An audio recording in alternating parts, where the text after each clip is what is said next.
Olá pessoal, sejam bem-vindos a mais um vídeo aqui do canal Qualidade e Produtividade. Me chamo Fernando Ferrari. Nesse vídeo aqui nós vamos falar um pouquinho sobre a sequência geral de movimentos do MOST, que é a ABG-ABPA. Bora lá?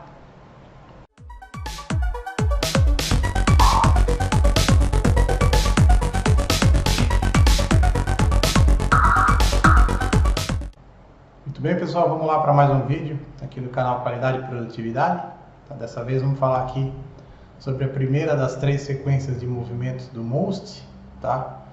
Que é a sequência geral de movimentos, tá? Como sempre, preparei aqui uma sequência de slides, mas antes quero pedir para você se inscrever no canal, se ainda não for inscrito, tá? Compartilhe aí com seus amigos, colegas, tá? Deixa o seu joinha se gostar do vídeo, ativa o sininho se quiser receber a notificação toda vez que sair um vídeo novo aqui no canal. E se você ficar com dúvidas, tiver sugestões, críticas, comentários a fazer aí, tá? São muito bem-vindas e você pode deixá-las aí na seção de comentários do vídeo, tá bom? Bom, vou chavear aqui para a tela então, tá? O tema desse vídeo aqui é a sequência geral, tá? A gente vai falar sobre a sequência geral do MOST aí, tá? Vamos lá. Bom, a tabela, né, que rege essa sequência aqui, é essa tabela aqui chamada de General Move, tá? Ela tem, né, 4 colunas principais aqui, A, B, G e P, né, para que você possa atribuir índices para essa sequência aqui, tá? Então, a sequência MOST ela tem ABG, ABPA, nós vamos ver em detalhes aí daqui a pouquinho o que significa, tá? Então é importante você ter em mãos sempre uma cópia dessa tabela aqui, tá? Para que você possa fazer a avaliação, tá, do tempo padrão aí, baseado em tempos pré-determinados aí, tá bom? Então ela tem aqui os índices de 0 até 16, tá? Nos dois lados da coluna, da tabela, desse lado aqui também, ó, tá? De 0 a 16, tá? Onde você pode consultar aí de acordo com a característica da atividade que você está avaliando, né? A sequência de movimentos que você está avaliando, você pode atribuir os valores dos índices aí, tá? Para cada um dessas subatividades e finalmente chegar no tempo padrão da atividade, tá? Eu vou começar falando, tá, sobre a sequência MOST aqui ABG-ABPA, tá? Então ela é composta aqui basicamente de 3 conjuntos de atividades, né? Que a primeira é ganhar controle do objeto, né? ABG, depositar o objeto, tá? Que é descrito pela segunda sequência aqui ABP, tá? E finalmente a terceira, que é o A, tá? Que é para voltar à posição de repouso, tá? Então a sequência geral ela tem as seguintes etapas, tá? Alcançar um objeto com uma ou duas mãos, tá? Obter controle, tá? Fechar a mão sobre o objeto aí, agarrar o objeto, né? Mover o objeto do seu local original até o destino, tá? Colocar o objeto temporariamente ou definitivamente, tá? Um lugar, ou encaixar, ou depositar, ou jogar, né? Nós vamos ver que a tabela MOST ela prevê esse tipo de situação. E retornar, né, os braços e as mãos aí. E se necessário for mover o corpo para a posição inicial também. Tá bom, pessoal? Então, A, né, significa Action Distance, tá? Que é a distância de ação. Tá? Que inclui todos os movimentos horizontais, né, ou ações dos dedos, mãos e pés, carregados ou não, tá? Dos braços, do corpo aí, tá? Movimento horizontal. O B, tá? Que é o Body Motion, tá? Que significa os movimentos do tronco, tá? Geralmente são movimentos verticais do corpo, tá? Agachar e levantar na vertical, tudo mais, né? Dobrar o corpo aí 50%. Ganhar controle, ou seja, né? Ganhar controle com as mãos aí do objeto, né? Você vai agarrar o objeto, segurar, né? Posicionar ele na sua mão, né? Então ele inclui todos os movimentos manuais de dedos, mãos e pés para obter controle total sobre um objeto a ser movido ou encaixado, tá? Ou depositado. E finalmente a letra P, né? Que é a abreviação aí de put em inglês, que significa posicionar, né? Então compreende todos os movimentos feitos para alinhar, orientar e encaixar um objeto no seu estado final, tá? Então essa é a sequência de movimentos aí do MOST, tá? A sequência geral, tá bom? Falar um pouquinho aqui sobre cada uma das subatividades. A primeira delas é a de letra A, né, que é a distância de ação. Então, Na tabela você vai encontrar, né, os índices de 0 até 16 e aqui uma breve descrição, ó, tá? Em português, a tabela que eu mostrei está em inglês, mas eu tenho aqui uma versão em português do que significa cada índice aí, tá bom? Então, o índice 0, tá, para a letra A, significa que o objeto, as suas mãos, tá, e braços, elas vão alcançar o objeto numa distância de 5 centímetros com relação à posição de repouso, tá? Então, se ela tiver uma distância de 5 centímetros, né, ou de 2 polegadas, vamos chamar assim, então o índice que você utiliza é o A0, porque é praticamente nenhum movimento, né? Já o A1, tá, significa que está no alcance, tá bom? Então, tá, o A1 significa que ele está dentro desse arco aqui, ó. Então, aqui tem uma vista de planta de um posto de trabalho, tá, de uma bancada, tem uma pessoa aqui, tá? Então, esse arco tracejado aqui, ó, tá, ele representa a distância de alcance aí, tá? Então, tudo que tiver dentro desse range aqui, você vai utilizar o A1, tá? Então, fica mais fácil de entender dessa forma. O A3, tá? Significa que você vai precisar mover o tronco, tá? Do operador aqui, um pouquinho para alcançar. Então, ele vai estar um pouquinho mais distante, vai estar muito próximo aqui da região de limite de contorno aqui do arco, tá? Então, você vai precisar mover um pouquinho o tronco aí, porém, sem caminhar, sem mover os pés, tá? Sem mover as pernas aí. O A6 até o A16 significa que você vai ter que caminhar, você vai ter que dar de 3 a 4 passos, tá? O A10 vai ser de 5 a 7 e o A16 vai ser de 8 a 10 passos para alcançar o objeto, tá? Então, é esse o significado aí dos índices, tá? Com relação a passo, tá? O monstro entende que toda vez que alguém dá um passo, significa que toda vez que um pé levanta e toca o chão novamente, tá bom? Então, esse é um passo. Tá joia, pessoal? Então esse é o índice, né, sobre a subjetividade A, que é referente à distância de ação, tá? Então, utilizando essas referências aqui, você sabe que índice atribuir aí na sua análise MOST, tá bom? A subjetividade B significa movimento corporal, tá? Significa movimento corporal, mover o corpo na vertical, tá? Então, é nesse sentido aqui, ó, tá?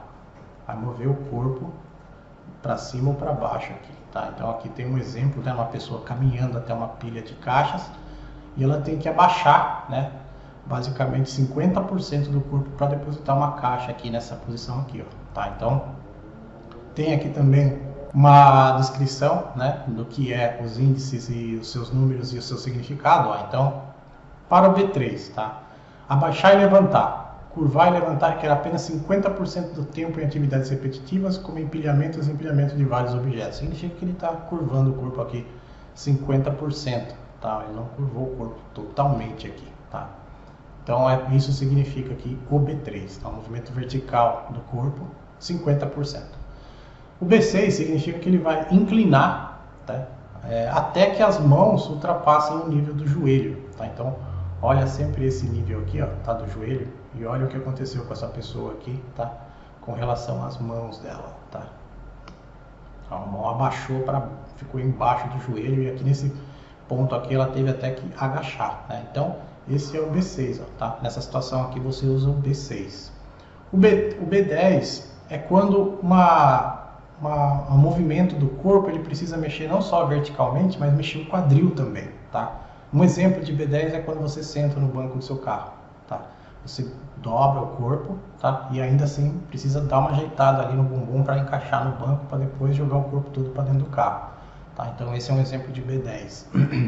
E B16 compreende que antes, né, você precisa mover o corpo em direção a um obstáculo, tá? Você precisa vencer um obstáculo. Nesse caso aqui, por exemplo, é uma porta, então a pessoa deu 5 passos aqui, tá? Abriu a maçaneta, abriu a porta, fechou a porta, deu mais 3 passos e só então conseguiu alcançar aqui, tá? Então, essa é a distância aí, B16, tá? Então, é basicamente passar por uma porta, tá? É vencer um obstáculo, tá? Desviar de um objeto, de um pallet no caminho e tudo mais, tá bom? Então, esse é o significado do B16, tá joia? Vamos para a próxima subjetividade agora, que é ganhar controle, né? Que é colocar as mãos sobre o objeto e ganhar o controle sobre ele, tá? Então, tem também os índices aqui, ó, tá? Quando você usa G1, tá? quando o objeto é leve ou simples, tá? Cabe na palma da mão, ele não tem um peso grande, tá? É fácil de mexer. Quando você pega, você não precisa ficar ajeitando ele na palma da mão também, tá? Seja com uma ou duas mãos, tá bom? Então é muito fácil de ganhar controle e você usa G1, tá? O G3 você pode utilizar ele em algumas outras situações, tá? Então quais situações você usa G3? Quando você precisa pegar objetos, tá? E utilizando as duas mãos, você não consegue pegar eles simultaneamente. Você não consegue levar as duas mãos e retirar ao mesmo tempo. Tá? Você precisa pegar um, ajeitar, pegar outro e ajeitar. Tá bem? Então esse é o significado aqui do G3 não simultâneo aqui. Tá? Essa palavra aqui na tabela é uma abreviação de simultaneous em inglês. Tá? Outra situação que você usa o G3, quando o objeto é pesado ou volumoso. Tá? Ele tem um peso aí que você precisa ter um pouco de esforço muscular para conseguir ganhar controle sobre ele, tá? Precisa fazer força, tá? Então essa é uma outra situação que você precisa usar aí o índice G3. Uma outra situação que você precisa usar o G3 é quando você precisa efetuar uma força para desencaixar ele de algum lugar, tá? Ele precisa ser desencaixado, tá? Você precisa aplicar uma força para tirar ele de um local onde ele está encaixado, depositado, tá? Também você usa o G3 quando os objetos estão entrelaçados, tá? É muito comum em bins com molas, tá? Molinhas muito finas, tá? Você precisa pegar uma mola só, você precisa desentrelaçar as molas antes de retirar elas do contenedor aí onde elas estão depositadas, tá? E fazer recoleta de objetos, tá? Primeiro você precisa separar ele de um conjunto e depois ganhar controle, tá? Então você primeiro separa e depois pega ele definitivamente. Então isso significa recoletar o objeto aí, tá? Então é nessas situações aí que você usa o G1 ou o G3. O G é uma subatividade aí, um subtrabalho mais fácil de atribuir, né? De identificar, tá bom? E finalmente, né, o P, que é o posicionamento, tá? Então o P você vai utilizar ele nas seguintes situações, tá? Então, quando o posicionamento final do objeto, tá, for apenas para segurar ele, né, colocar o objeto numa posição elevada, né, colocar e depositar, ou lançar o objeto, por exemplo, dentro de um saco, dentro de uma caixa, sem ter muita precisão. É só pegar o objeto de onde ele estava e jogar dentro de uma caixa, por exemplo, né? Muito comum em sistemas de injeção de peça plástica, onde a pessoa tira a peça e já joga numa caixa para ser armazenada posteriormente, tá? Então você usa P0 nesse caso, não tem precisão nenhuma no posicionamento, tá bom? Para o índice 1, tá? P1, quando que você usa P1? Quando você precisa deixar o objeto do lado, tá? Posicionar ele ao lado do corpo sem fazer nenhum ajuste, tá? Um alinhamento, o objeto do jeito que ele for colocado nas laterais do corpo, né? Também não precisa ter muita curiosidade visual, tá? E quando ele precisa ser colocado no lugar, né, que tem bastante folga, tá? Então se tiver uma folga tranquila, que você pode colocar ele ali, tá? Sem ficar se preocupando muito se vai bater dos lados ou não, tá? Então você usa P1 também. Quando você usa P3, tá? Em três situações aí. Quando você precisa fazer alguns ajustes na hora de depositar o objeto, tá? Por exemplo, você vai depositar uma caneta aí numa posição dentro da gaveta que tem ali o espacinho da caneta. Então precisa de um certo ajuste ali, então, não tão preciso, mas você precisa estar olhando ali para poder encaixar no lugar certo. Então é um tipo de ajuste. Quando você precisa fazer uma leve pressão para encaixar o objeto também, tá? Muito comum aí em atividades com snap fit, né? Que são aqueles encaixes de clique, né? Em peças plásticas, né? E colocação dupla, tá? Onde tem duas colocações no local da ação, né? Por exemplo, uma porca e um parafuso, né? Primeiro você precisa encaixar a porca ali na ponta do parafuso para depois iniciar o rosqueamento, né? Girar a porca para rosquear. Então é uma colocação dupla que a gente chama, tá bom? E esse é um exemplo. Então aí próximo aqui o índice P6, tá? Que é quando você precisa colocar ou posicionar o objeto com cuidado e precisão, tá? Quando a posição onde você vai posicionar o objeto, ele não está visível, tá? Ou tem obstruções, tá? Você precisa contornar algum objeto e não consegue visualizar exatamente o local de encaixe, você vai pelo tato. E quando precisa de movimentos intermediários, tá, pessoal? Então, você precisa antes ajeitar o objeto na mão, por exemplo, né? Ou nas mãos, para depois ser capaz de fazer o posicionamento. Tá? Então, é um outro exemplo aí de uso do índice 6, leva um pouco mais de tempo. Tá? Aqui nessa foto, tá? Tem um exemplo aqui de um encaixe do tipo P3, tá? Com colocação dupla. Ó, tá? Tem uma mão colocando um parafuso aqui, tá? Nesse sentido aqui, ó, tá? Atravessando duas peças com furos aqui para parafuso. Ó, tá? Então o parafuso ele precisa passar pelo primeiro furo aqui e depois pelo segundo, a segunda peça. Então é uma colocação dupla. Tá? Então você usa o índice P3 aí. Tá joia? Esse é um exemplo aí, tá, do posicionamento, tá, do índice do subconjunto P aí, da subatividade P.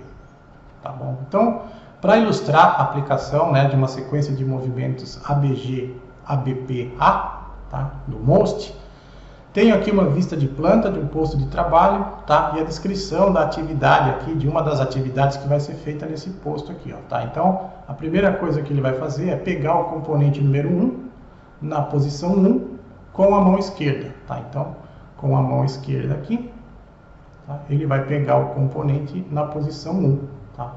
Que é o primeiro componente aqui. Em seguida, tá, ele vai pegar o componente 2 na posição 2, tá, com a mão direita, tá? Então, ele vai utilizar aqui a mão direita, tá? E vai pegar o componente aqui na posição 2, ó, tá?